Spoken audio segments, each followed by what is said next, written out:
Buenos días, espero que me estén escuchando. Un placer para mí darles la bienvenida a esta actividad del día de hoy. Creo que ya podemos iniciar. Bienvenido nuevamente a esta segunda actividad del semestre organizada por la Cátedra de Realidad Nacional Yolanda Oriamuno, adscrita a la Escuela de Idiomas y Ciencias Sociales del Tecnológico de Costa Rica, Campus San Carlos. El objetivo de esta cátedra es contribuir a la generación de espacios de reflexión crítica sobre diversos temas, tanto de la coyuntura nacional como internacional. Y en esta ocasión, la conferencia que nos convoca se marca en el mes en que se celebra el Día Internacional de la Mujer, el cual fue el pasado 8 de marzo. Y lo que quisimos fue profundizar en una temática de gran interés para el desarrollo nacional y en particular para el Tecnológico de Costa Rica, que tiene que ver con la participación de las mujeres en las áreas de ingeniería, ciencias, tecnología y matemáticas conocidas como áreas STEM. Si bien los datos del último estado de la educación, publicado en el 2023, señalan que el ingreso de las mujeres en estas áreas ha crecido, aún persisten altas brechas de acceso en ciertas carreras donde todavía hay predominancia masculina. Este informe identifica varios factores que influyen en que esto sea así, como entornos familiares y educativos poco estimulantes o la falta de políticas para promover la inclusión y la permanencia de las mujeres en estas carreras.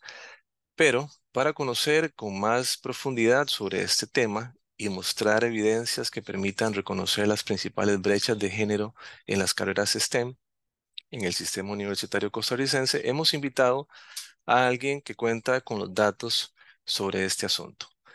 Sin embargo, antes de dar paso a nuestra conferencista invitada, quisiera agradecer a quienes se nos unieron el día de hoy para conocer más sobre este tema tan importante. Contamos en este momento con 58 participantes, así que bienvenidos y bienvenidas. Y también un agradecimiento especial a la profesora Marcela Chávez Álvarez, que nos acompaña en esta conexión. Marcela es ingeniera civil y profesora de la Escuela de Ciencias Naturales y Exactas del Campus San Carlos. También es la actual directora del Colegio Científico de San Carlos y a mi solicitud, Marcela estuvo dispuesta a conectarse con nosotros para realizar un comentario a manera de cierre de la actividad de hoy. Me pareció muy importante contar con la participación de Marcela y su perspectiva sobre este tema como mujer en un área STEM. Entonces, un saludo, Marcela, espero que estés por ahí. Ahí te veo. Sí, aquí estoy. Gracias, Eric. Bienvenida. Seguidamente procedo a presentar a nuestra conferencista. Se trata de la investigadora asociada del Estado de la Nación, Marcela Román Forastelli. Ella es economista y profesora universitaria de la Escuela de Economía de la UCR. También es consultora de organismos nacionales e internacionales en temas de economía aplicada al desarrollo humano. Cuando realizamos la solicitud al Estado de la Nación para poder contar con una presentación sobre este tema, nos dijeron, Marcela es la indicada.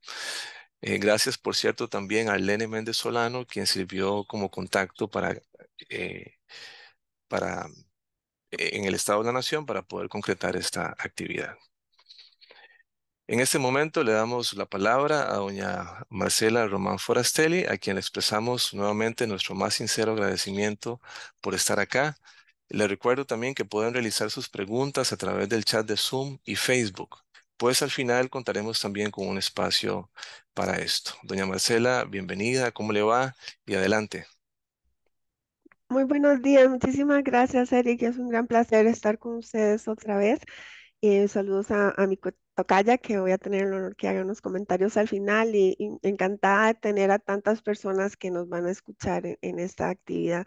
De parte del Estado de la Nación, de Isabel Román, la directora del Estado de la Educación, les mando un gran saludo y estamos muy satisfechos de que en el Instituto Tecnológico haya sonado de manera importante este tema para darle seguimiento. Hace poco tuve el honor de participar en las celebraciones los 10 años de fundación de la sede del TEC en Limón y también trabajamos sobre estos temas. El Consejo Institucional nos ha pedido ya algunas presentaciones para discutir sobre los desafíos que aquí se plantean, así que estamos muy ilusionados de que hay un espacio fértil para discutir sobre estos temas tan importantes. Entonces, bueno, sin más, voy a iniciar con la presentación.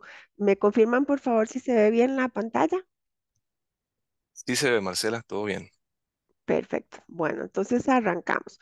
El capítulo de Educación Superior del Estado de la Nación número 9, que fue publicado recientemente, tiene dos componentes. Un capítulo regular que le llamamos de seguimiento, que es que todos los años todos los informes desde hace 20 años, cuando se publicó el primero, hay un capítulo regular del informe que tiene una mirada detallada sobre el estado de situación y los principales desafíos para el sistema de educación superior en Costa Rica, completo, público y privado, hasta donde es posible por la crítica, escasez de información en el sector privado, siempre hay una mirada bastante recargada sobre el desempeño de las universidades públicas, pero bueno, es eso, ¿no? Estamos limitados por la información a la que tenemos acceso. Y además, en ciertos años, este capítulo tiene unos informes especiales, unos capítulos especiales o miradas a profundidad que detallan distintos temas. Hemos trabajado, por ejemplo, ya en dos ocasiones temas de financiamiento, de los desafíos del financiamiento de las universidades públicas, por cierto, de la mano en una propuesta de la Rectoría del TEC hace algunos años, desarrollamos un par de estudios muy interesantes sobre eso que ustedes pueden consultar. En otros años hemos hecho trabajos especiales sobre empleabilidad de las personas graduadas, distintos temas. Y en el último informe presentamos un capítulo especial sobre las brechas de participación de mujeres en áreas STEM. Antes de arrancar con la mirada detallada sobre el tema especial, que es lo que les vengo a compartir, siempre me gusta iniciar las presentaciones del capítulo de educación superior con un panorama general sobre el estado de acceso y cobertura que tenemos en la educación superior en Costa Rica. En este mapa que es producido desde la plataforma WACI del Estado de la Nación, que es una plataforma de información que contiene al nivel más detallado posible un mapeo de toda la oferta académica. Aquí están los puntos en el país donde hay alguna sede o recinto o aula desconcentrada, universidades públicas y privadas donde se ofrece educación superior en el país. Como ustedes ven en la zona norte tenemos ahí algunos problemas, ¿no? De cobertura de territorios importantes que todavía no tienen acceso y en general, ¿no? Hay una concentración importante en el área metropolitana, en la región central. Sin embargo, cuando uno detalla un poco esa información, encuentra dos cosas.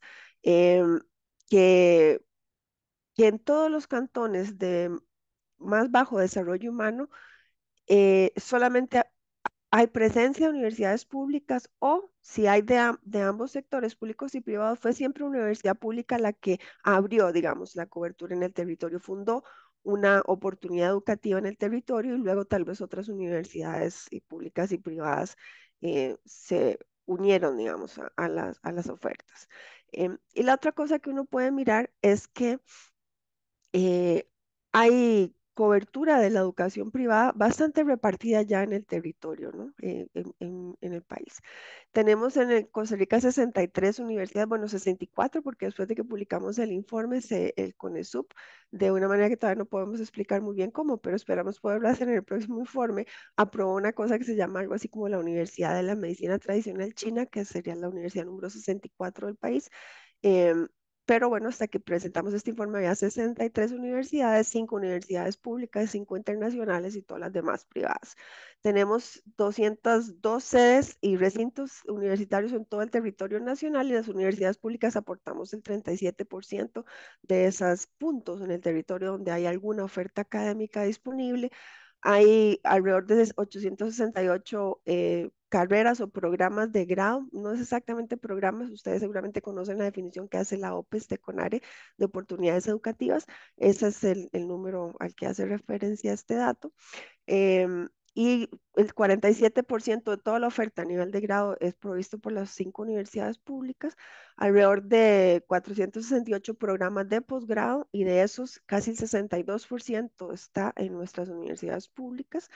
En el área STEM, que luego vamos a ver algunos detalles, ha venido creciendo la oferta. Hay 533 oportunidades del total de las oportunidades en grado y posgrado, se consideran que ya que son del área STEM y el 64% de ellas están ofrecidas por las universidades públicas.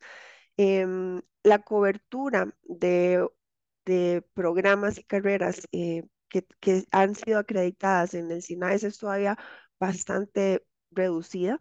Al nivel total, todavía menos del 12% del total de los títulos que estamos otorgando en el país ya son de personas que han cursado una carrera que está acreditada y esto tiene más de 25 años de que el SINAES está funcionando, entonces los informes han venido diciendo que es un avance lento, pero dentro de ese avance, pues la mayor parte de las acreditadas habían sido universidades públicas. En los últimos años se ha movido un poco la aguja, digamos, y ahora estamos más o menos a la mitad, un poquito por debajo de la mitad.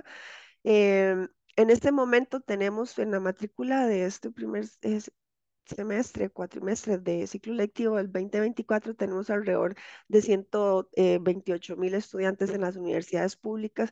No es posible reportar un número para el sector privado, lamentablemente no existe un registro administrativo ni siquiera de matrícula, así de mal estamos con la información del sector privado, pero suponemos que es un número bastante semejante cuando uno aproxima a través de las encuestas de hogares y parte de la población que asiste a la educación superior, según si reportaron, está en el sector público o privado, es bastante semejante al 50%.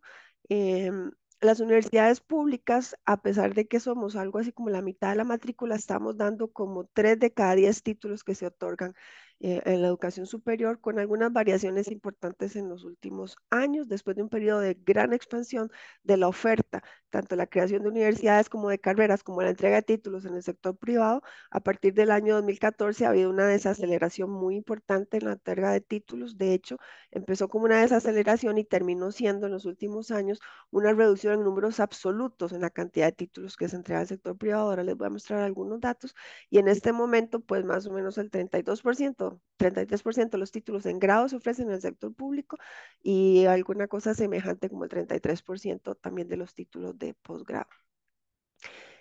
Costa Rica tiene un desafío mayúsculo dentro de tantas cosas pendientes que tenemos para resolver en los sistemas universitarios y en esto que debería ser un sistema de educación superior que no está constituido como tal en Costa Rica, pero el informe ha venido insistiendo mucho en llamarlo de esta manera como para sentar en el debate nacional la imperiosa necesidad de tener una política de educación superior en el país y un sistema como tal que opere, que articule a todas las instituciones.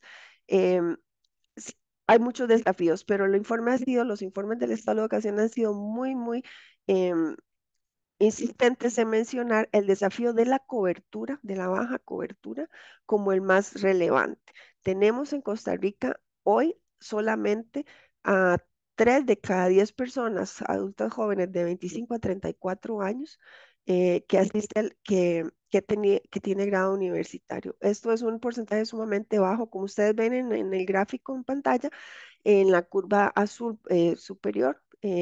Representa los promedios de los países de la OECD, no son los mejores en la OECD, sino en el promedio en este club. Ahora pertenecemos desde hace algunos años y que tiene un conjunto muy grande de países. En el promedio, hoy en la OECD, alrededor de 47,1% de la proporción de las personas de 25 a 34 años de edad tienen título universitario. En Costa Rica es apenas un 30. Si ustedes miran como tendencia, ¿no? De largo plazo, siempre hemos estado por debajo como promedio, pero la trayectoria que seguíamos nosotros como el promedio de la OECD era bastante semejante como desde final de los años 90 como hasta por ahí del 2009. A partir de ahí, la trayectoria para el resto de los países de la OECD permanece, digamos, con una tendencia semejante, la pendiente, si quieren decirlo de manera formal, la pendiente de esa curva no varía mucho, pero en el caso de Costa Rica nos detenemos, ¿no? Hay un estancamiento muy importante y ustedes pueden ver que prácticamente desde el 2009 esa curva con muy pequeñas variaciones ha tendido al estancamiento, incluso a una reducción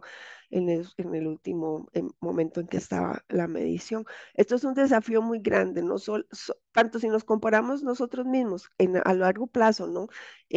Algo estamos haciendo mal porque no estamos logrando llevar de manera creciente las oportunidades de estudios universitarios a la población en Costa Rica, pero además nos estamos quedando muy rezagados en relación a cualquier cosa con la que la midamos, no solo con nosotros mismos en el tiempo, sino frente a las aspiraciones del desarrollo humano sostenible para el país o a los ODS si quieren, frente a la comparación con los países más avanzados con los que uno aspiraría a asemejarse en algunas áreas del desarrollo nacional. Entonces los informes han planteado esto como un gran desafío. Cuando uno mira las tendencias en titulación, cuántos títulos entregamos en grado y en posgrado en las universidades, encuentra algunas cosas interesantes. En las universidades públicas a nivel de grado venimos creciendo continuamente, pero poquito, vamos agregando poquita cantidad adicional de títulos cada año en relación a lo que habíamos entregado el año previo, que en el panel izquierdo de la pantalla, la línea inferior azul representa en números absolutos, ¿no? La cantidad de títulos que venimos otorgando, con una caída importante en el año de mayor impacto de la pandemia por COVID en el 2020 y luego una recuperación que más o menos va manteniendo la tendencia. Las universidades privadas, como todos sabemos, tuvieron una expansión muy grande. Se crearon muchísimas universidades privadas en los años 90 y ahí empezó a crecer de manera muy importante la titulación. El efecto principal está concentrado como desde mediados de la primera década del siglo XXI hasta por ahí del año 2013-2014. Este crecimiento tan grande, ¿verdad? Es el que nos llevó a estas cifras muy reveladoras de que 7 de cada 10 personas que se graduaban de una universidad privada en Costa Rica. Pero luego, del 2014, alguna cosa está sucediendo en el sistema que lamentablemente no logramos explicar todavía por problemas de acceso a información, pero han empezado a caer la titulación en términos absolutos. Y entonces el informe ha sido aquí muy fuerte en señalar que más allá de desafíos de calidad y de transparencia que hemos venido mencionando sobre el sector privado, necesitamos mucha información para saber qué también lo están haciendo, en cuáles áreas y en dónde hay oportunidades de mejora.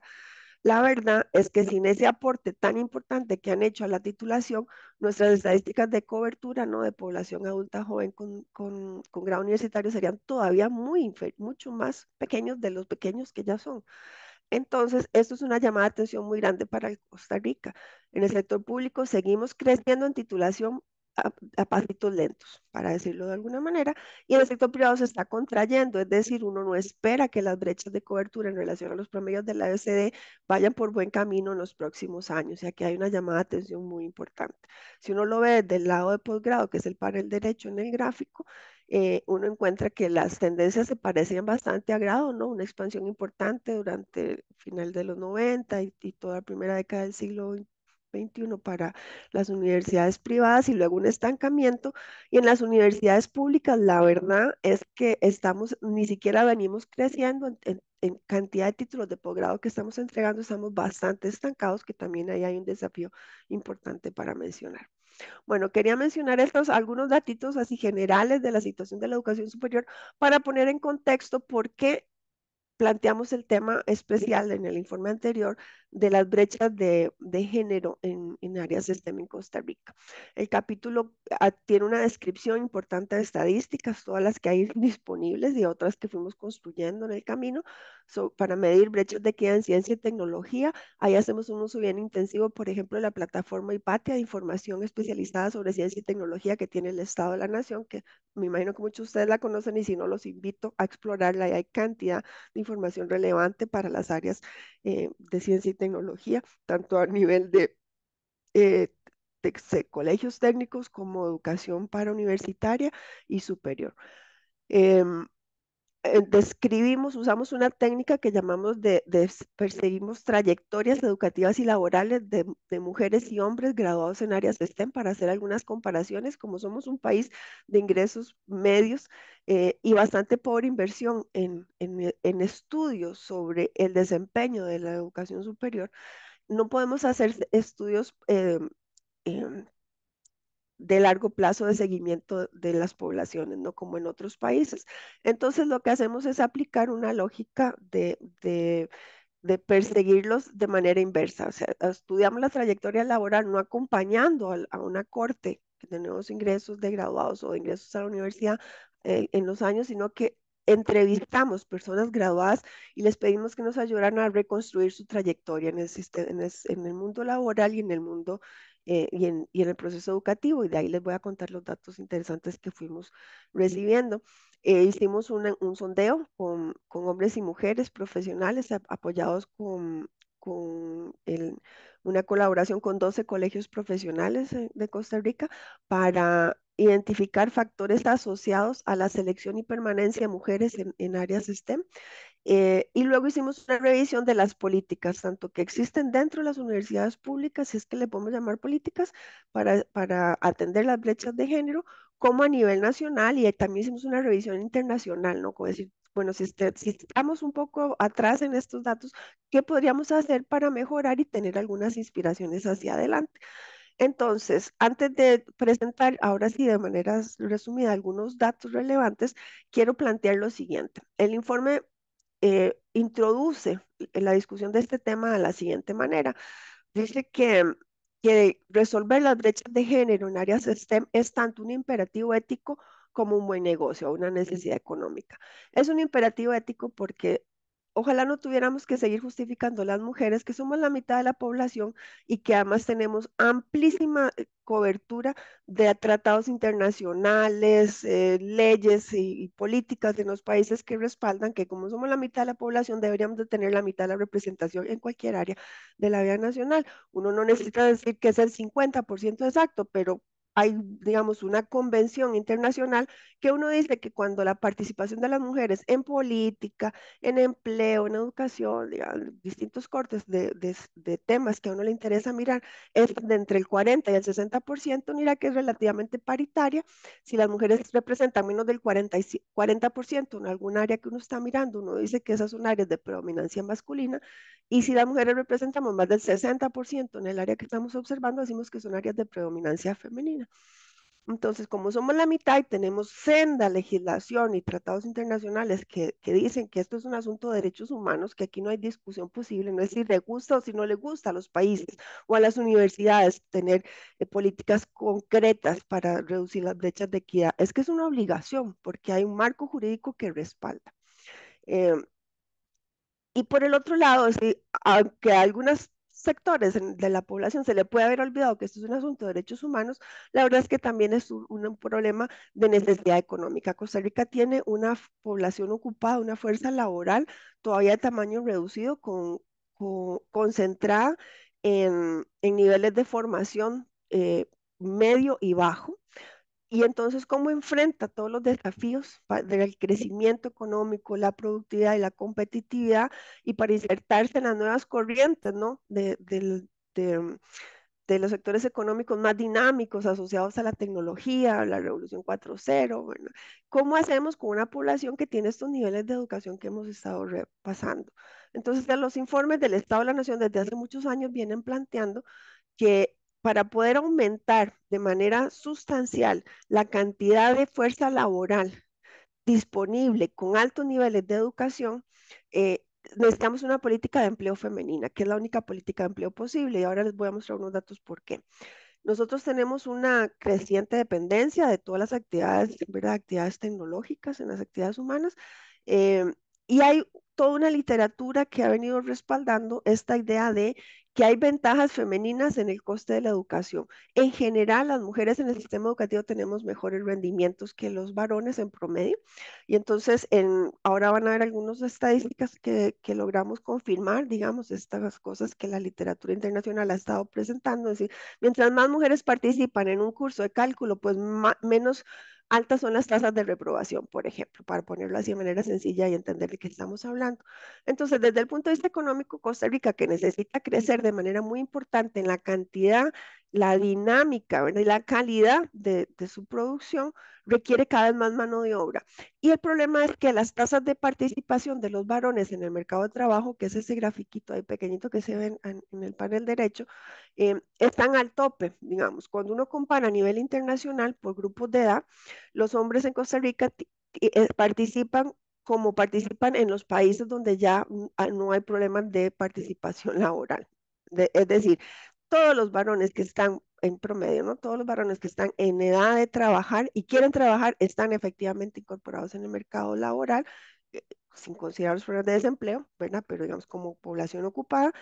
Pero cuando uno ve a las mujeres, nuestras tasas de participación siguen siendo muy bajas, pero muy, muy bajas. Costa Rica tiene de las más bajas en América Latina. Esto es una cosa muy extraña de explicar a nivel internacional. Siempre estamos muy cuestionados y cuesta mucho tratar de transmitir qué es lo que hay detrás de esto, pero son sumamente bajas. Todavía hoy menos del 45% de las mujeres participan a fuerza laboral. Como los varones están en el tope, la única manera de aumentar de manera creciente la cantidad de población, ¿verdad? La cantidad de oferta laboral es incorporando a las mujeres. Pero para incorporar a las mujeres hay una gran cantidad de barreras, porque no es que las mujeres no queremos estar en el mercado de trabajo. Entonces el informe discute sobre este tema en general y en particular en estas áreas de ciencia y tecnología. Para resumir, las ideas más importantes que el informe presenta son estas cuatro. El núcleo duro eh, de las áreas de STEM siguen siendo masculino, ahora les vamos a poner nombres y apellidos. Ha habido avances importantes que también les voy a contar algunos datos que quedaron ahí documentados, pero en el conjunto de las áreas STEM hay un núcleo duro ahí que está costando mucho penetrar, tanto en la participación, o sea, de mujeres estudiando estas carreras como en el mundo laboral. También el informe documenta que claramente se cumple esto que se ha dado a llamar en la literatura el techo de cristal, que es las mujeres, aunque ingresen al mundo laboral en distintos niveles de ocupación y sectores institucionales, tienen grandes dificultades para crecer, ¿no? Tienen un techo corto, tenemos un techo corto si quieren verlo así. Nos cuesta mucho llegar a los puestos de dirección, aprovechar las oportunidades de mayor capacitación, de crecer, digamos, o ascender en las carreras. Tenemos muchas barreras para llegar hasta allá. El tercer hallazgo es que la inserción de mujeres en áreas de STEM depende tanto de factores personales, es decir, hay unas características propias de las chicas que entran a estas áreas, que favorecen su inserción y éxito académico en las áreas de STEM, pero también hay muchos factores que no dependen de la voluntad o de la fortaleza de las mujeres, sino del contexto familiar, educativo, ¿no? O sea, del entorno que lo hace favorable o presenta grandes obstáculos para la participación de las mujeres en estas áreas. Y finalmente el informe dice que necesitamos políticas para promover la inclusión y permanencia de las mujeres en trayectorias de STEM. Hoy Costa Rica tiene una política, pero la política ni siquiera ha sido evaluada todavía. Y es difícil pensar, poder documentar si hay algunos impactos concretos que uno pudiera ir identificando. Esta política que fue aprobada en el 2018, si recuerdo bien. Y a nivel universitario tenemos más una colección de acciones puntuales que una política, con la única excepción del Instituto Tecnológico, que es la única universidad que ha aprobado una política específica en esta materia, pero que también todavía es muy reciente, ¿no? Entonces está empezando a prepararse sus planes de acción y su manera de echarla a andar. Bueno, este es el resumen, pero ahora vamos a ver algunos datos. ¿A qué me refiero cuando el informe dice que el núcleo duro de las áreas de STEM sigue siendo masculino? Vean, por ejemplo, esto. Estos son datos de nuevos ingresos a las universidades públicas desde el 2011 al 2021, cortes de nuevos ingresos. Cuando uno mira al lado derecho de la pantalla, el gráfico superior, es digamos, separa la población total de nuevos ingresos entre hombres y mujeres en áreas STEM, ¿verdad? Y entonces uno dice, bueno, con toda claridad, hay muchos más hombres en áreas STEM que mujeres, en principio, ¿verdad? Ahí los datos son bastante importantes. Cuando uno mira el panel inferior al lado derecho, tiene en las áreas no STEM y ahí más bien las mujeres tenemos una participación muy alta. Si uno ve el dato promedio, siempre dirá que las mujeres estamos con mayor participación en la educación superior, como en todos los niveles. Hay más mujeres estudiando en el nivel universitario en este momento en el país. Eso es cierto, ¿verdad? Como tendencia viene creciendo y también hay más mujeres graduándose, obteniendo títulos universitarios, como ha estado sucediendo en el resto del mundo también. El asunto es cuando uno abre esto por áreas del conocimiento que empieza a encontrar estas diferencias y en el mundo STEM nuestra participación sigue siendo baja. La brecha promedio se ha reducido de 18 a 14 hombres por cada 10 mujeres en áreas STEM. Ujú. Toda, Hay una reducción de 18 a 14, no es poca en el periodo que estamos hablando aquí, que son de 10 años, pero sigue siendo muy alta, ¿no? Hay 14 hombres por cada 10 mujeres ingresando a una carrera en áreas STEM en las universidades públicas. Para el 2021, cuando hicimos la medición de 17.300 más o menos nuevos ingresos, el 45% de las personas optaron por una carrera que se considera en la clasificación como de áreas STEM. Es un porcentaje bastante alto, es decir, el país ha estado haciendo y las universidades han estado haciendo un esfuerzo por ampliar las oportunidades en estas áreas, pero entre ellos solo el 42% son mujeres, fueron mujeres. Cuando uno revisa para estas universidades que teníamos los detalles y es donde está concentrada la oferta en STEM, UCR, TEC, UNA y UTN, las 4 universidades públicas sin contar la UNED. Las áreas STEM de mayor matrícula son de predominio masculino. Uno puede, digamos, dentro de la gran clasificación de carreras en áreas STEM, uno puede hacer nuevas agrupaciones por disciplinas, ¿verdad? Entonces, en las áreas de ingeniería, por ejemplo, por cada 23 hombres ingresando a estudiar ingenierías, solo había 10 mujeres en el 2011 y esa brecha se redujo de 16 a 10. Todavía ahora tenemos 16 hombres ingresando por cada 10 mujeres en áreas STEM.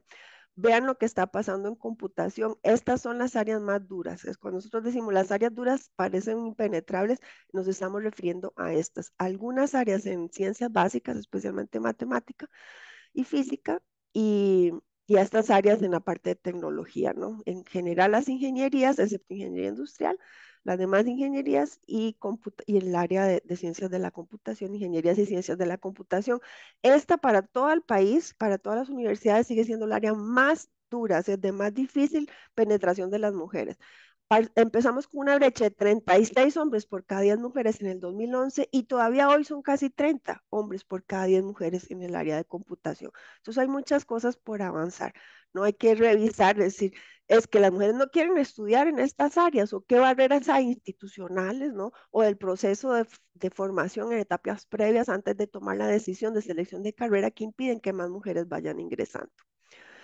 A pesar de esta realidad, cuando uno mira como tendencia, la verdad es que sí viene creciendo la cantidad de mujeres que participan en áreas STEM. Por ejemplo, ha crecido de manera importante la cantidad de graduados. La participación de mujeres pasó de representar un 39,8% a finales de los 90 a la mitad en el 2022, ¿no? Ahí al final de los gráficos hay unos picos ahí hacia abajo porque estábamos midiendo, como ustedes verán, la incidencia en pandemia, ¿no? Entonces ahí hay unas diferencias, pero como tendencia ha crecido de manera muy importante.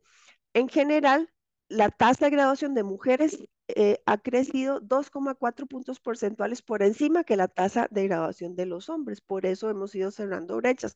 Si uno mira arriba esos gráficos, dice, bueno, la verdad es que ya no hay brechas, más o menos venimos graduando igual en áreas STEM, pero cuando uno parte por disciplinas, encuentra que hay unas disciplinas que son paritarias, otras que son de predominancia femenina y la mayoría que llamamos el núcleo duro de predominancia masculina. Vean, por ejemplo, en áreas de ciencias agrícolas prácticamente no hay brechas, en ciencias exactas y naturales las brechas son pequeñas y han tendido a reducirse. En ciencias médicas hay una brecha a favor de las mujeres que se ha venido pronunciando mucho. Cuando uno abre eso, decir, bueno, no es que se están creando muchas mujeres como doctoras, ¿no? Es en las áreas de enfermería y nutrición, donde hay gran participación femenina. Socialmente parece bien que esas áreas sean de participación femenina, pero la graduación en profesionales médicos sigue siendo de gran predominancia masculina. Y en las áreas de ingenierías y tecnologías, pues como ustedes ven en el gráfico, es de predominancia masculina y la brecha no se está cerrando. Entre las 67,000 mujeres que se formaron en ciencia y tecnología a nivel profesional en el periodo estudiado, estos 21 años que estudiamos, el 75% se graduó o tuvo un título en una carrera que no tiene un peso significativo de matemática y programación en su currículum. Entonces, digamos que cuando uno ve los promedios nuevamente, la brecha general que se ve arriba en el gráfico superior que dice total, se ha venido cerrando y eso de por sí es una buena noticia. Hay más mujeres graduándose y la brecha se ha venido cerrando, pero hay que entrarle con más cuidado dentro de las áreas de en carrera por carrera para entender mejor qué está pasando. El informe número 9 presentó una evidencia preocupante para las universidades públicas y es que cuando uno observa la tasa de graduación de cada corte, nuevos ingresos, cuánta cantidad de gente, de cada 100 personas que entraron a las universidades públicas, cuántos logran obtener un título, a 7 años los perseguimos a las cortes cerradas, decimos que 7 años después de haber ingresado, al menos un título habrá que haber sacado. cuánta gente logró graduarse. En promedio, teníamos ya bastantes años de que ese indicador estaba entre el 48 y el 52% para todas las universidades públicas, ¿no? Digamos, alrededor de la mitad se lograban graduar. Sin embargo, en los últimos años, a partir de la corte del 2012, más pronunciada del 2013, hay una caída bien importante en la cantidad de graduados y esto ha sido un motivo de gran discusión en el seno del CONAR y dentro de cada universidad estamos tratando de entender con más precisión qué pasa. No tengo tiempo ahora de detallar, pero en el informe pueden mirar las hipótesis para explicar esta situación que hemos tratado de ir documentando.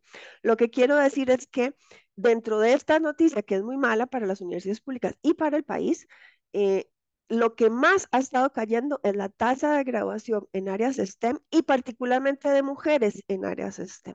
¿Sí? Entonces, nuevamente, es como cuando uno observa las estadísticas laborales, ¿no?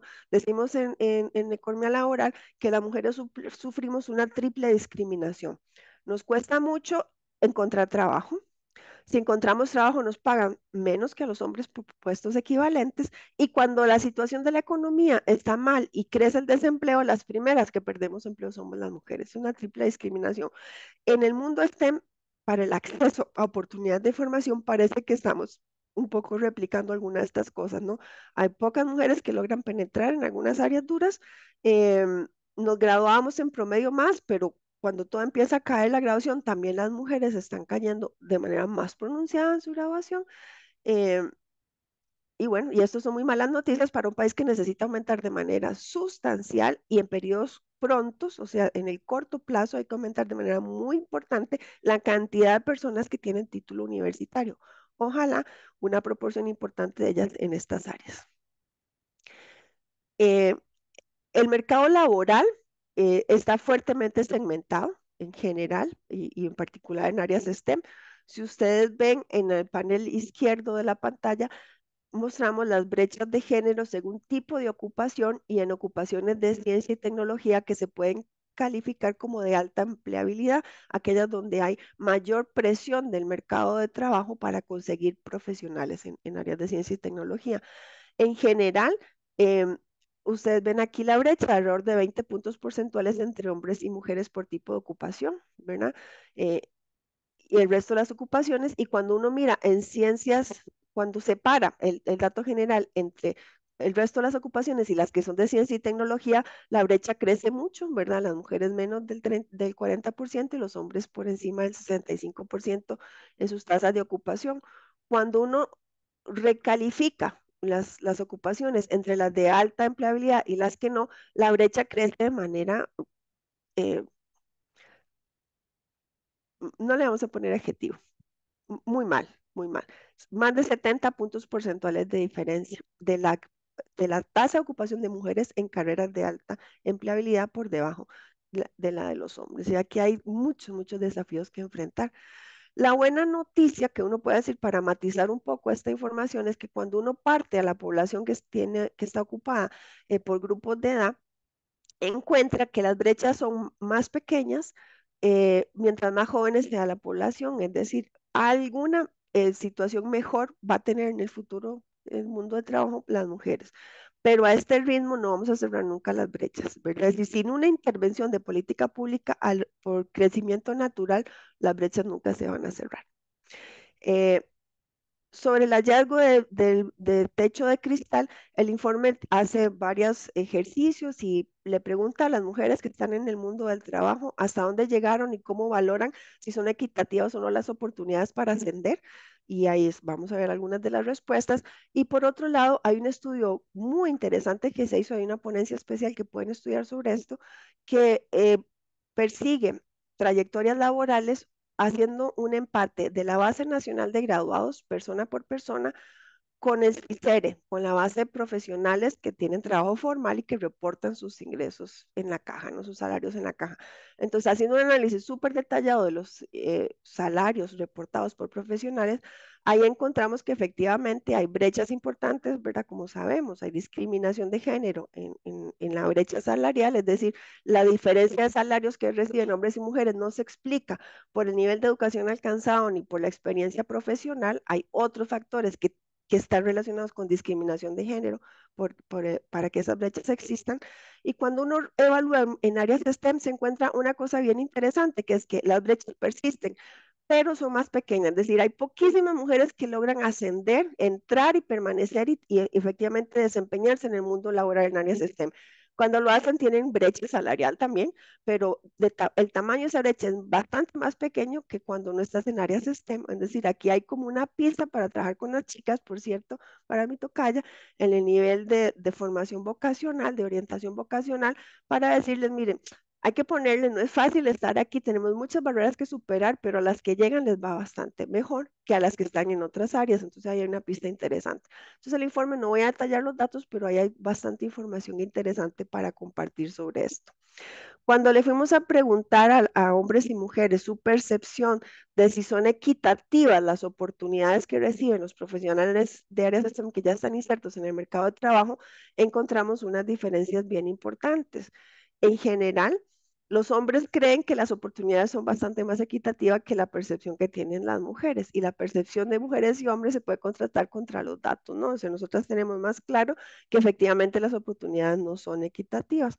Los hombres, las mujeres consideran que son menos propensas a recibir aumentos por encima de los aumentos promedio, es decir, compensaciones adicionales por su productividad, que les cuesta mucho progresar en la jerarquía, ¿no? Alcanzar puestos de coordinación, de dirección, jefaturas, y que en general reciben menos premios o reconocimientos por su labor, también menos oportunidades de formación adicional, de participar en eventos internacionales o representaciones o estas cosas, ¿no? Entonces aquí hay un desafío muy importante para transmitir, porque difícilmente vamos a sumar suficientes aliados en el mundo para combatir las brechas de equidad de género si los varones no tienen suficiente conciencia de la magnitud de las brechas y que juntos podamos identificar las barreras y las medidas que deberíamos de implementar para resolverlas.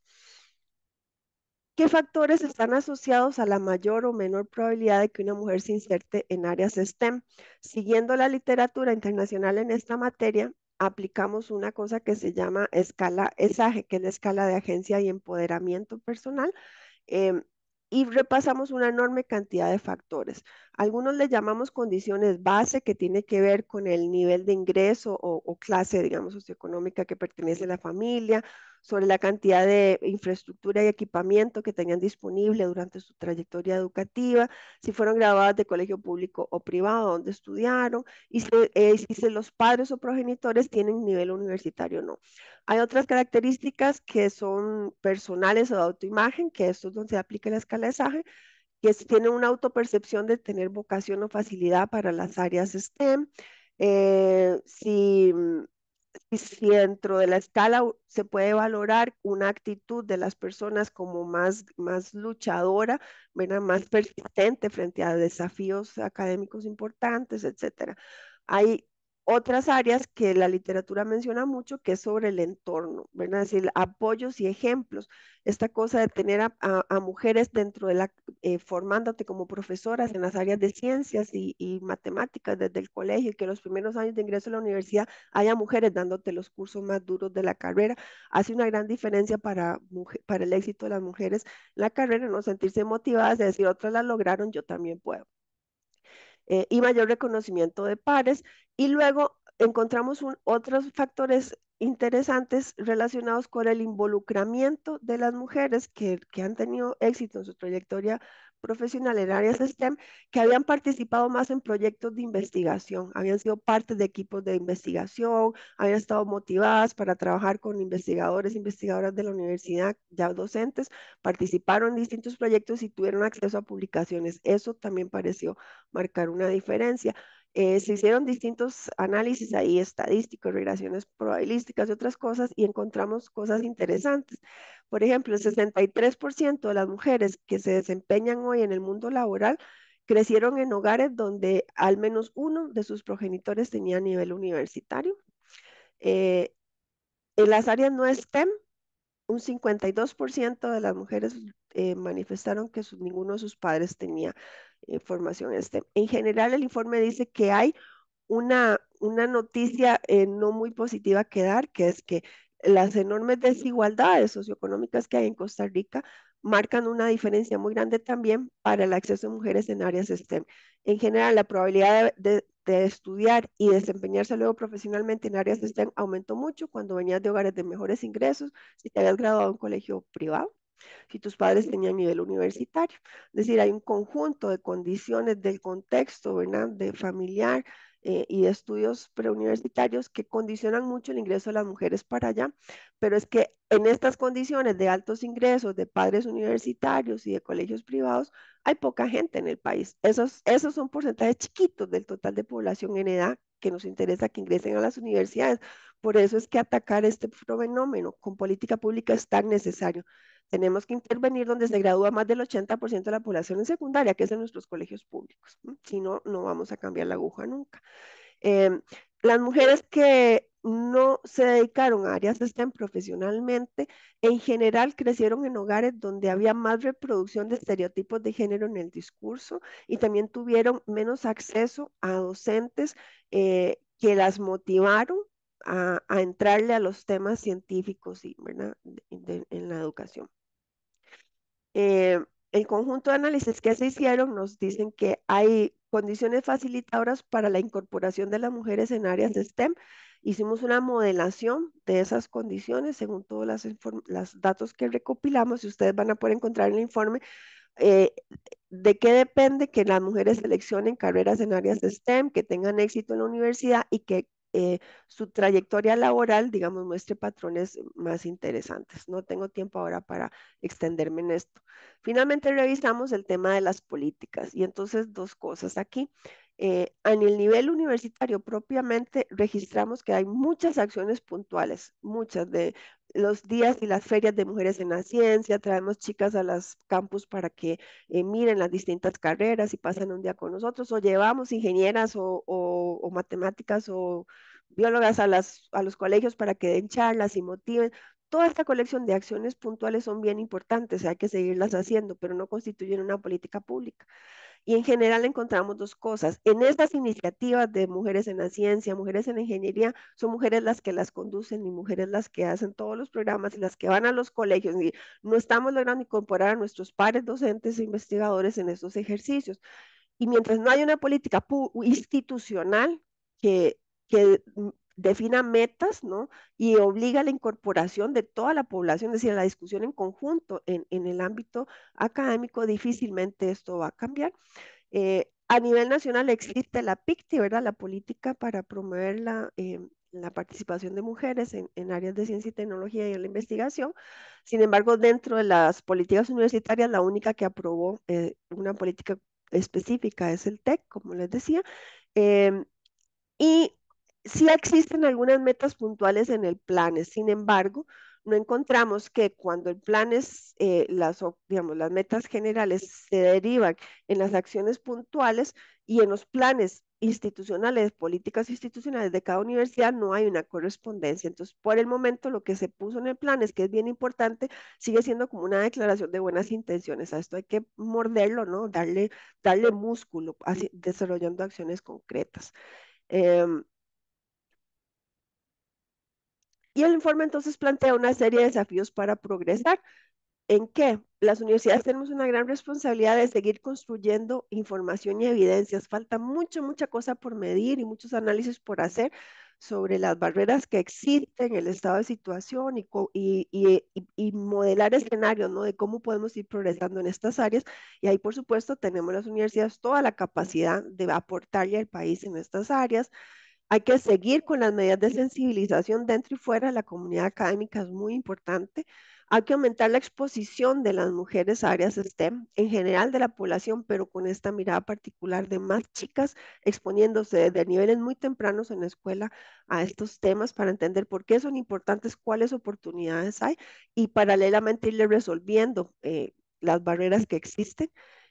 Hay un discurso muy importante que hay que combatir, que muchas mujeres aquí que son de áreas STEM lo deben tener sumamente claro, que es que ha habido como una suerte cultural, no solo en nuestras universidades, en todo el mundo, que dicen algo así como, bueno, ahí las oportunidades están, no tienen, si entran a las carreras de ingeniería, y después no se gradúan de ellas, es un problema de ellas, ¿no? Que se esfuercen, es decir, de tirarle la responsabilidad por no lograr progresar en las trayectorias educativas o laborales en estas áreas a las mujeres. Y decir no, porque no se trata de ser guerreras, es de emparejar la cancha y que todos tengamos las mismas oportunidades, ¿no? Entonces, sobre esta cosa hay que construir mucho, ese discursos, fomentar conexiones entre mujeres, todos estos programas de tutoría, de mentoring son bien importantes, de ir de la mano con mujeres que lo lograron y trabajar con ellas, por qué lo lograron, cómo fue superándose. Desarrollar políticas específicas en las universidades es muy importante, no para tener una declaración formal de que hay una política para combatirlo, pero porque las políticas específicas permiten desarrollar programas y buscarle financiamiento, ¿no? Tiempos, cargas académicas distribuidas para trabajar en estos temas, porque por el momento lo que se ha venido haciendo desde las universidades es por la buena voluntad y el interés de algunas mujeres. Eh, y finalmente, fuera del mundo universitario, además de todo el asunto igual de la sensibilización, de aumentar la exposición, de evaluar y darle seguimiento a los compromisos y metas planteados en la política nacional, en la PICTI, el informe plantea algo bien polémico para la discusión, que es que si no mejoramos en políticas concretas que sancionen la discriminación salarial, de género en el mundo laboral, difícilmente vamos a progresar. Es decir, por la buena voluntad, el sector empresarial no va a cambiar. Cuando uno observa las estadísticas de brechas salariales y separa la población que trabaja en el sector público, en el sector privado, el promedio general de las brechas que han ido observando por lo que sucedió en el sector público. ¿No? En el sector público hemos tenido más espacio y más compromiso por ir cerrando brechas que siguen existiendo, pero se han ido cerrando a lo largo del tiempo. En el sector privado la aguja no se mueve para ninguna parte. Es decir, por la buena voluntad, por la dinámica propia del sector, esto no va a cambiar. Y si uno no empareja las condiciones para tener acceso a los buenos puestos y a los buenos salarios, entonces siempre vamos a seguir con el problema del techo de cristal. Bueno, eso es lo que les quería compartir. Quedo atenta a cualquier consulta o ampliación que quisieran hacer y les agradezco muchísimo la oportunidad que me dieron de compartir estos resultados. Muchas gracias, Marcela, por todos esos datos tan importantes sobre este tema. Em, Creo que podemos dar un pequeño espacio para preguntas. Entonces, los que tienen preguntas, por favor, pueden escribirlas en el chat y posteriormente yo las estaré leyendo para que doña Marcela nos ayude a responderlas. Quizás mientras algunas personas se deciden a preguntar, yo estaba pensando en la situación, por ejemplo, de las sedes regionales o de los campus regionales de las universidades públicas, que es un asunto que creo que no se mencionó, pero está indirectamente mencionado cuando se habla de desigualdades. Ahí vimos en las primeras diapositivas que usted mostró que la mayor cantidad de la oferta académica de las universidades públicas está concentrada en el Valle Central. Y habría que ver en cuanto a a los campus, cuántas de las carreras que ahí se imparten son, digamos, de corte ingenieril o del área STEM, ¿verdad? Y yo creo que el reto ahí también es, pues, más complicado todavía, por ejemplo, en el caso del campus San Carlos, donde tenemos carreras ingenieriles, creo que la atracción de mujeres a ese tipo de carreras es todavía más complicado. O sea, me parece que la variable esta de ruralidad le da a todo esto, ¿verdad? Una mayor dimensión de complejidad. No sé si usted comparte ese criterio conmigo, doña Marcela. Sí, Gary, por supuesto, ¿verdad? Uno, cuando uno hace estudios con enfoque de género, siempre se habla, ¿no? Si leen sobre estos temas, van a hablar de la interseccionalidad del enfoque, ¿verdad? Es decir, uno tiene que hacer muchos cortes y muchos filtros para entender las múltiples discriminaciones de las que son objeto la población femenina y otros grupos de población. Entonces, en el mundo el que estamos analizando ahora, se cruzan, ¿verdad? El lugar donde naciste, donde te tocó estudiar, el origen étnico o racial de la población, el nivel socioeconómico de las familias, ¿verdad? Hay un montón de variables ahí que se cruzan, que van sumando con factores de vulnerabilidad y que le hacen más difícil a las personas el ingreso y el éxito en las trayectorias educativas y laborales. Aquí quisiera decir lo siguiente.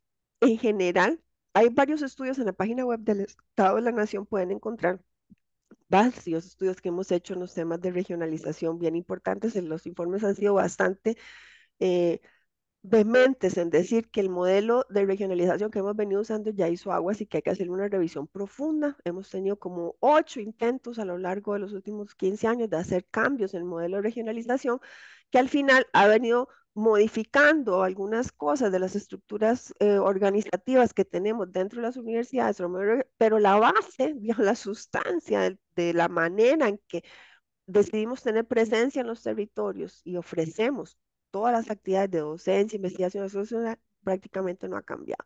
Y ahí tenemos muchas limitaciones para progresar. En cuanto a acceso, el informe ha dicho desde hace muchos años, la cantidad de chicos y chicas que tocan la puerta para ingresar a las universidades en los territorios periféricos nunca va a mejorar, porque es que tenemos unos desafíos en el nivel preuniversitario brutales. Y ya la situación de la educación hasta con ese sin acento que planteamos en el noveno informe es mala para el promedio del país, en los territorios más alejados del país es todavía peor. Entonces, de los poquitos que cumplen con las condiciones para tocarnos las puertas, hay que ofrecerles condiciones de entrada mejores, que equiparen, ¿no?, las oportunidades, acompañamientos, apoyos para nivelar los niveles de deficiente formación que traen, por ejemplo, en matemática, etcétera.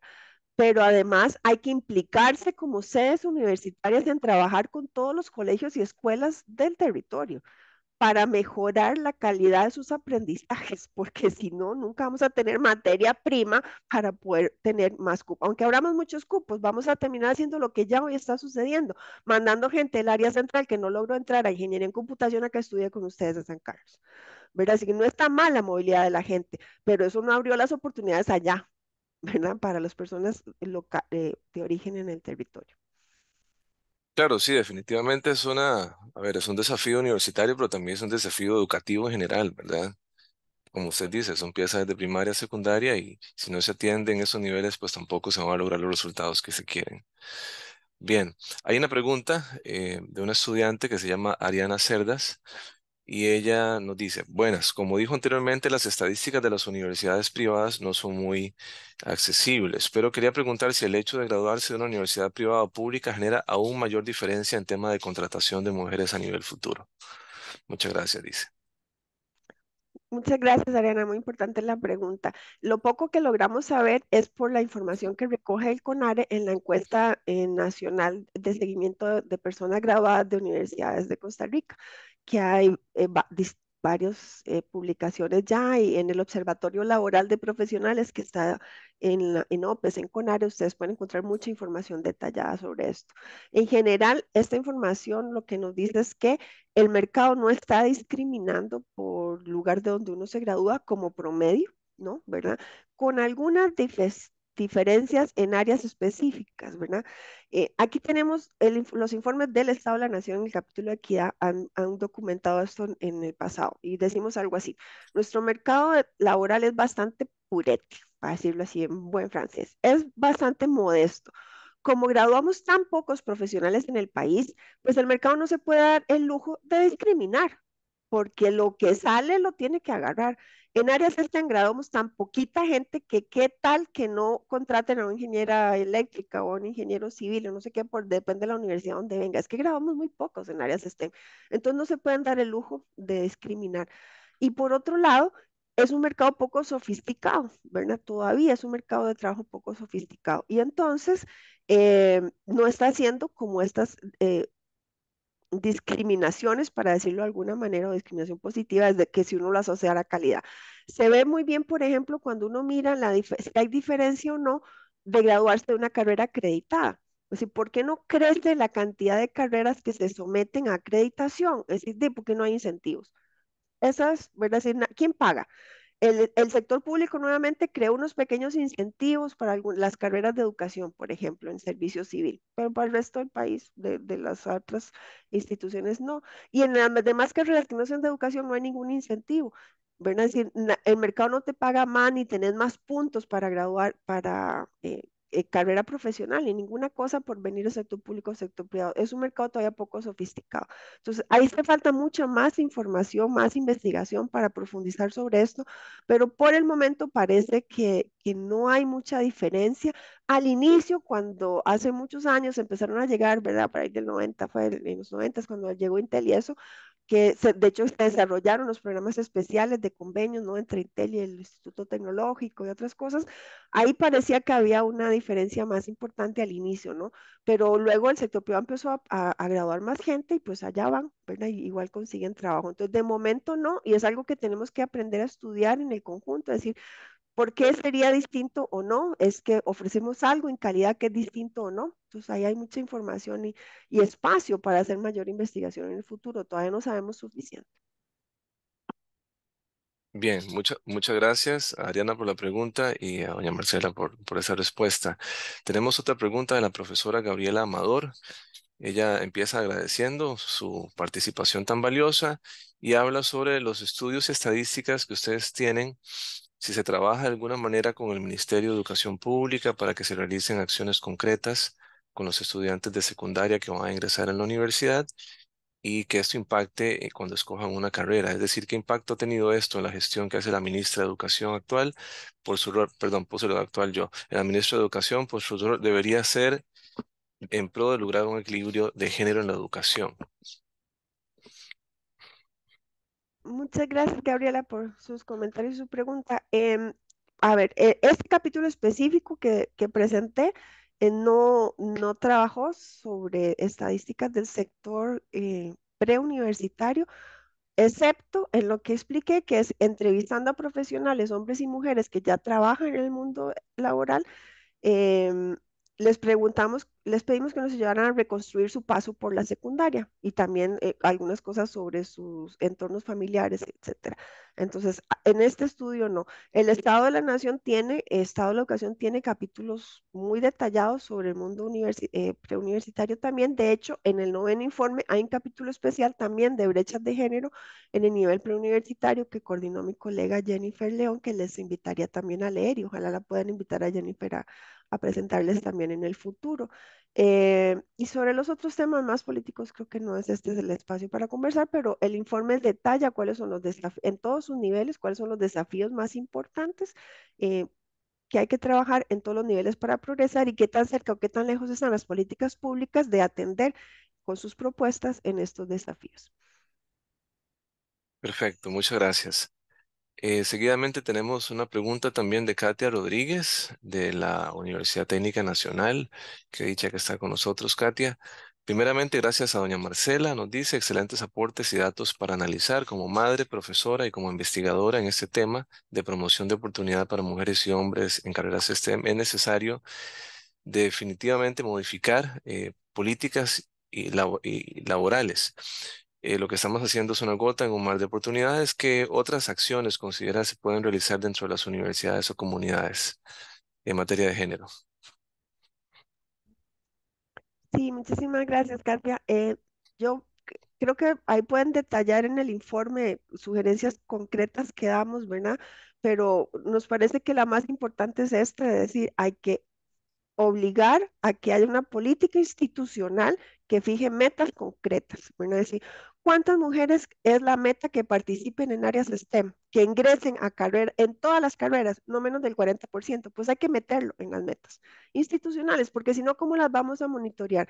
Si esto no es una meta institucional, no diseñamos acciones concretas para que suceda. Entonces, tenemos que ponernos de acuerdo en cosas muy básicas. Es decir, no puede haber menos del 40% de participación de las mujeres. Ahí pensemos dependiendo de la sede donde estamos, de la carrera que estamos hablando, cuáles medidas hay que hacer para promover que más mujeres conozcan y se interesen por estas áreas, ¿verdad?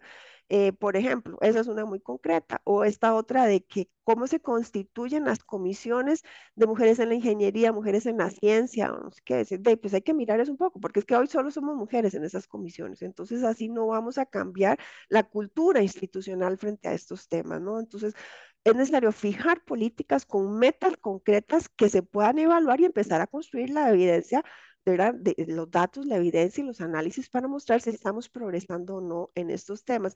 Sin políticas y metas concretas no vamos a jalar más recursos, ¿verdad? Entonces ahí hay un tema que nos parece muy importante.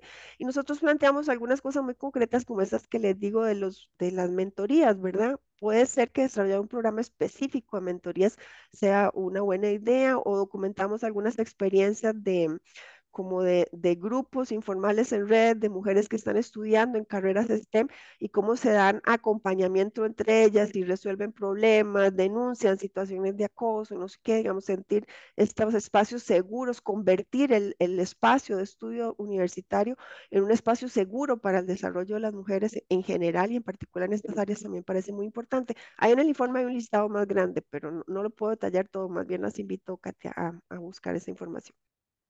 Nada más para que sepan, yo creo haber compartido el informe por acá, por el chat. En caso de que no lo tuvieran, por ahí les compartí el PDF para que, o el enlace para que accedan a todo el documento del capítulo 6 del informe. Tenemos una pregunta también de el estudiante Aaron Líos, que me parece que es interesante porque incluye otra dimensión más allá de lo nacional, ¿verdad? Dice, ¿usted cree que existe alguna diferencia entre las empresas transnacionales y las empresas nacionales? Digamos, las transnacionales tienen mayor o menor interés en la contratación de mujeres graduadas en áreas STEM. Sí, muy importante su pregunta, ¿no? Em, Creo que sí, ¿verdad? Pero falta otra vez mucho espacio para documentar. Lo que tenemos en el informe es una colección de casos, ¿verdad? Es un reporte casuístico que no hace estadística inferencial. De ahí no puedo decir conclusiones generales para todo el sector privado, según si son de empresas transnacionales o no, o si por ejemplo están en zonas francas o no, ¿verdad? Entonces, pero hay algunos casos que a uno le da pistas.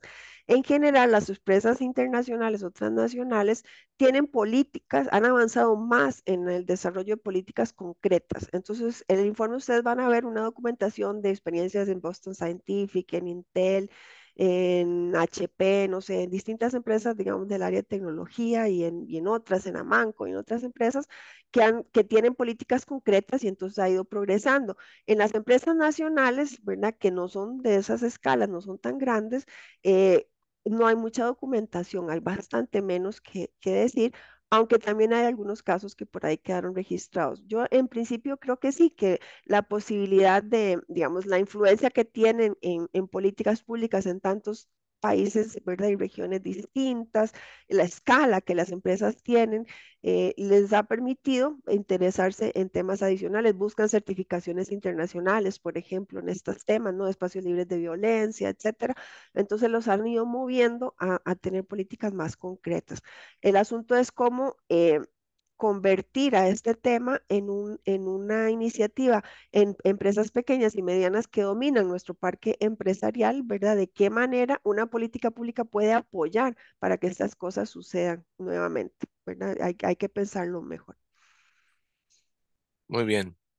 Y por acá tenemos una última pregunta de Francisco Rodríguez, que habla sobre si se obtuvieran datos de las universidades privadas, ¿usted considera que hay un cambio más grande en el tema, en las estadísticas?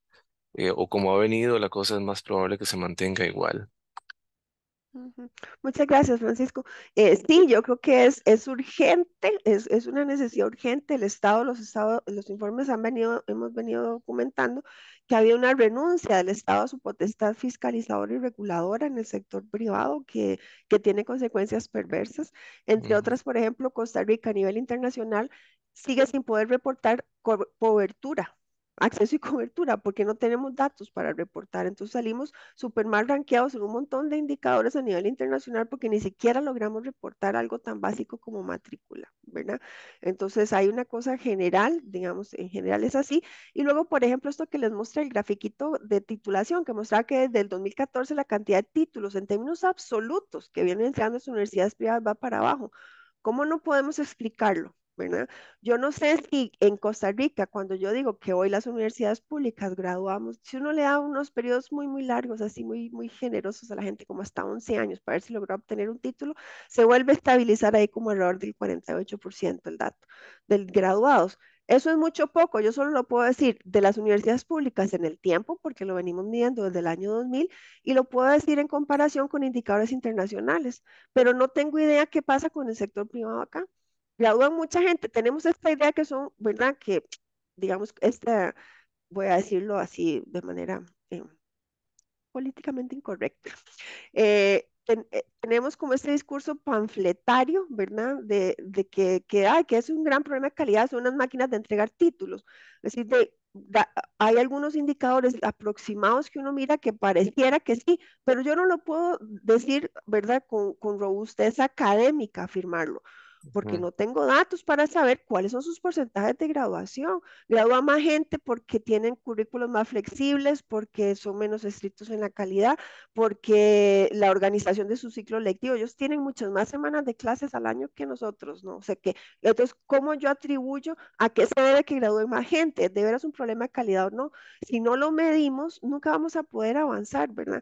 Pero una cosa más importante, que es el tema especial que vamos a trabajar en el próximo estado de la educación para el área universitaria, que es sobre escenarios para aumentar la cobertura. Costa Rica necesita subir al menos 20 puntos porcentuales de cobertura en educación superior en los próximos 20 años. Y entonces la pregunta es cómo, ¿verdad? Así, ¿eso qué significa? ¿Cuánta gente más tenemos que graduar en cada una de las carreras? Y entonces, ¿cuánto nos toca aportar a cada universidad pública y a cada universidad privada? Yo del sector privado no sé nada. No, ¿cómo uno define una política con metas concretas de cuánto le toca aportar a cada sector para alcanzar nuestras metas si no tengo idea de qué pasa con los que gradúan al 7 cada 10 personas hoy, ¿verdad? Entonces limita muchísimo. Yo creo que nos podríamos llevar muchas sorpresas para bien y para mal, cosas en las que funcionan mejor que lo que pensamos, ¿verdad? Pero porque hay esta gran opacidad no sabemos, y el país se puede llevar también muchas constataciones de que funcionan muy mal en algunas otras cosas y entonces en conjunto proponer cómo resolverlo. Porque esta discusión de si público o privado, de que si tienen que existir o no, creo que eso ya pasó, o sea, ya, es una historia vieja, ya pasó, pero lo que esta sociedad si tiene que discutir es con cuáles condiciones, cuáles son los parámetros que deben cumplir, cómo garantizamos la calidad de los servicios que prestan. Tampoco es que todo lo que hacemos en el sector público es de altísima calidad. Aquí adentro también tenemos mucha cosa que revisar y el informe lo señala también de manera extensa, porque a diferencia del sector privado, en el sector público sí sabemos. Entonces yo puedo decir si somos eficientes en la asignación de cupos o no, por ejemplo, ¿verdad? Y ahí vamos por los demás indicadores. Entonces tenemos que definir un conjunto mínimo de indicadores para darle seguimiento para todo el sistema universitario. Definitivamente, sí, es un reto bastante grande. Bueno, creo que todavía podríamos quizás considerar un par de preguntas más, pero en este momento me gustaría dar el paso a la compañera Marcela Chávez, a quien yo invité porque me pareció importante contar con un testimonio, con una perspectiva de una profesora del campus que participa del área STEM como tal y que además, como les decía antes, es pues profesora del Colegio Científico de San Carlos y creo que todo esto es de alguna manera familiar para ello. Marcela, muchas gracias nuevamente por estar acá y bueno, escuchamos tu comentario. Sí, bueno, primero agradecerte, Eric, por la invitación. Realmente es un honor para mí estar aquí esta mañana, compartiendo con mi tocaya Marcela Román, ¿verdad? Hoy es, es un asunto de Marcela. Para mí es un honor. Quiero felicitarla porque realmente este estudio muestra muy bien la realidad que vivimos las mujeres que participamos del mercado laboral y en general de las áreas STEM. Como ya Marcela lo ha mencionado en esta charla, la participación de las mujeres en áreas STEM es de vital importancia para nuestra sociedad en general, no solo porque tiene que ver con esa necesidad económica de mayor participación laboral de las mujeres, sino porque es una deuda que la sociedad tiene con nosotras, ¿verdad?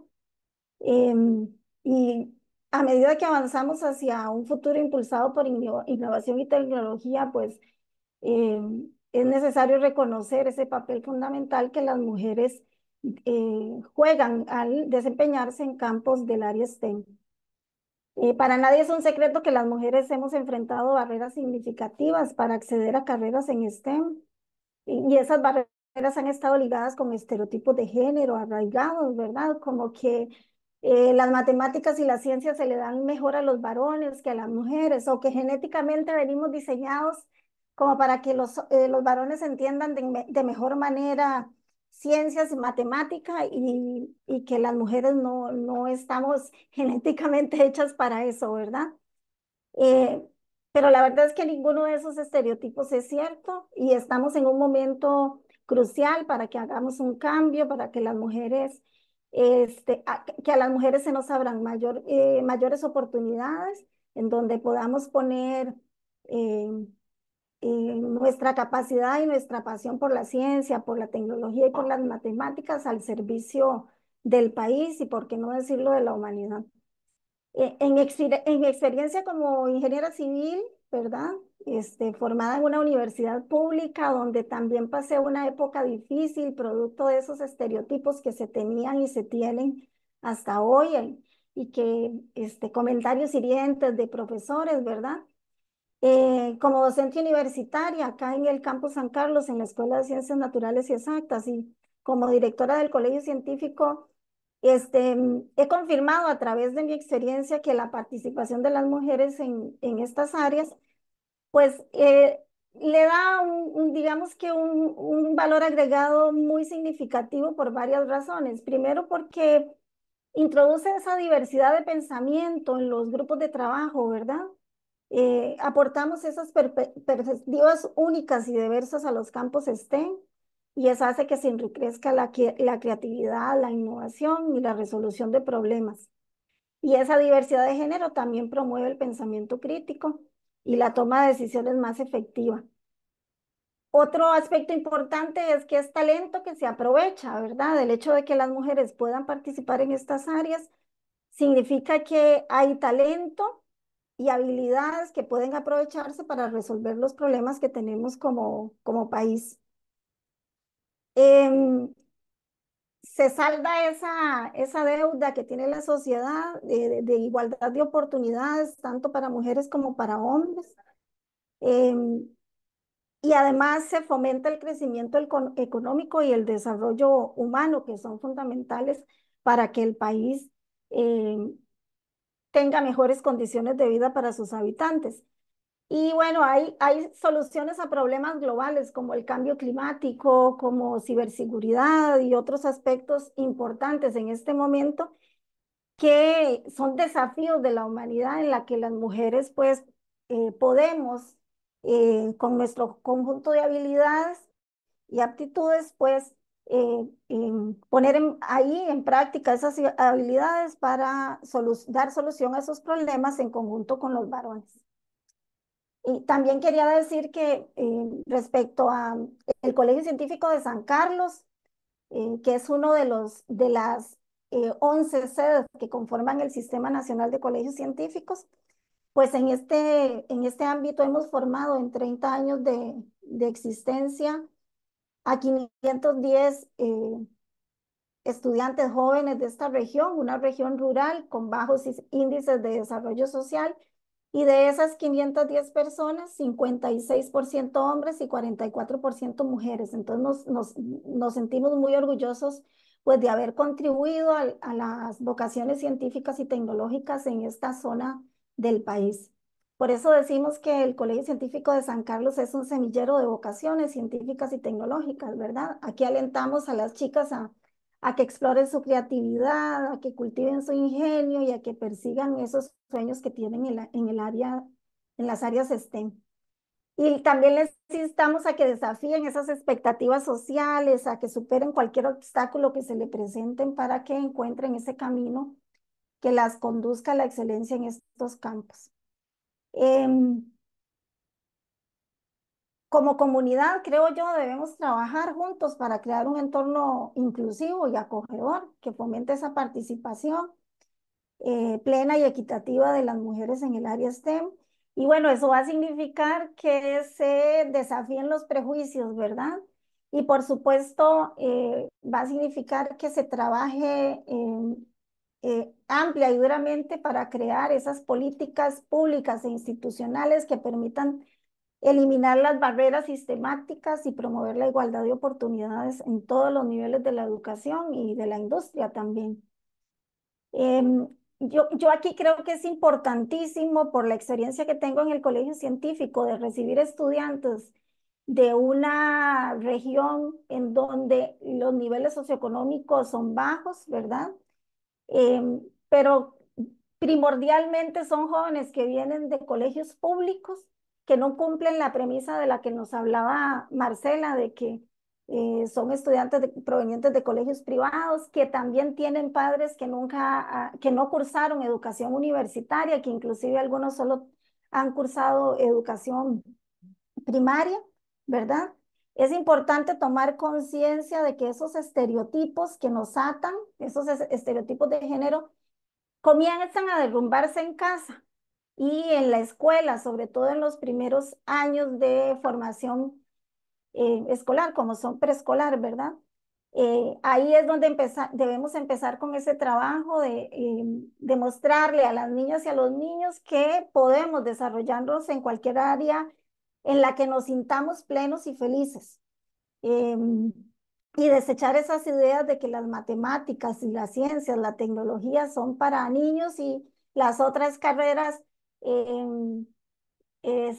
como la enfermería, etcétera, son para las niñas. Debemos entonces reconocer que las mujeres tienen la misma capacidad de alcanzar el éxito en la educación y trabajar en las disciplinas STEM. Y yo creo necesario que animemos y apoyemos a las niñas y a las mujeres para que crezcan profesionalmente en ese ámbito de disciplinas STEM. Y fomentar esa participación de las mujeres en carreras STEM tiene como consecuencia que se promueve la diversidad, entonces la igualdad de oportunidades, el crecimiento económico del país, la capacidad de resolver problemas globales. Se fomenta y se apoya activamente la inclusión de las mujeres y se salda esa deuda y se hace justicia social, ¿verdad? Y en conclusión, me parece que la participación de las mujeres en áreas STEM es esencial para el futuro del planeta, para lograr una mayor innovación, tecnología y desarrollo humano, y que todos deberíamos trabajar juntos, tanto sector público como sector privado, para asegurar que todas las personas, independientemente de su género, tengan la oportunidad de contribuir y de prosperar en estos campos vitales y que al hacerlo, pues no solo estaremos construyendo un futuro más justo y participativo, sino también un futuro más prometedor para todos los habitantes, tanto de este país como del planeta. Y de verdad nuevamente agradezco a Marcela la oportunidad de compartir este espacio y de haber escuchado su charla, porque realmente para mí ha sido muy enriquecedor. Y a Eric, por supuesto, el haberme invitado. Muchas gracias, Eric. Al contrario, muchas gracias, Marcela, por ese excelente cierre. Yo creo que el colegio científico es fundamental en esto. Me parece que ¿verdad? La, la experiencia y los datos están ahí, clarísimos. Y bueno, vamos a ir cerrando ya em, la actividad de hoy. Ojalá que pues ahí en otros momentos podamos discutir sobre esto. Invito a mis estudiantes a que sigan reflexionando sobre esto y lo conversemos en la próxima clase que nos encontremos. Marcela, de verdad que, o ambas, a Marcela, mucho gusto, a Marcela Román, muchas gracias por estar con nosotros. Estoy súper contento con esta actividad. De igual manera a Marcela, nuestra colega aquí del campus, por sus valiosos comentarios. Y me gustaría también agradecerles a quienes se conectaron con nosotros el día de hoy, al estudiante Christopher Rodríguez, que me ayuda mucho con la divulgación de la actividad. Y bueno, para mí ha sido un placer. Aquí terminamos. Todos, gracias y que tengan un muy buen día. Muchísimas gracias. Hasta luego. Gracias, Hasta igual, luego. hasta luego. Lindo día para todos.